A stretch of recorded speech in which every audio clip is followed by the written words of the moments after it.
هەواڵانم کادرانی پێشکەوتوی یەکێتی نیشتمانی کوردستان پرسە و سەرخۆشی خۆم ئاراستەی بنەماڵات تێخۆشەرە دەکەم ئاراستەی هاوسەرەکەی مناڵەکانی کوڕەکانی کچەکانی دەکەم و هەروە سپاس و پێزانینی خۆمان ئاراستەی ئەوەی تێخۆشەر دەکەین کە ئێوە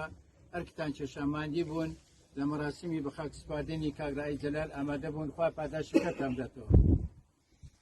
کاگرایی جەلال لە ناوچەی کەندێناوە لە گوندی دووشیوان لەدایک بووە و لە کۆلێجی سەربازی لە بەغا سەربازی تەواو کردیا بوو بە ئەفسەر لە ساڵی 69 و لە ساڵی 1970 پەیوەندی بە ڕێزەکانی یەکێتی نیشتمانی بە ڕێزەکانی هێزی پێشمەرگەی کوردستان کرد و بەخۆی بە فەوزەکەی لە بالیسان هات بە هەموو ئەفسەر و بە هەموو سەربازەکان هات بوو بە پێشمەرگە ئامادەی خۆی پیشاندا کە لە ڕێزی هێزی پێشمەرگەی کوردستان بەردەوام بی. کاگرایی جەلال ئەندامی مەکتەبی عەسکەری یەکێتی نیشتمانی کوردستان بووە و فەرماندەی هێزی ناوچەی بادینان بوو کە سەرکردایەتی یەکێتی نیشتمانی کوردستان کاک ئازاد هەورامی لەگەڵ کاگرایی جەلالی تەکلیف کرد کە بەم ئەرکە بسپێرێ و بچێتە ناوچەی بادینان. ئەم بنەماڵەیە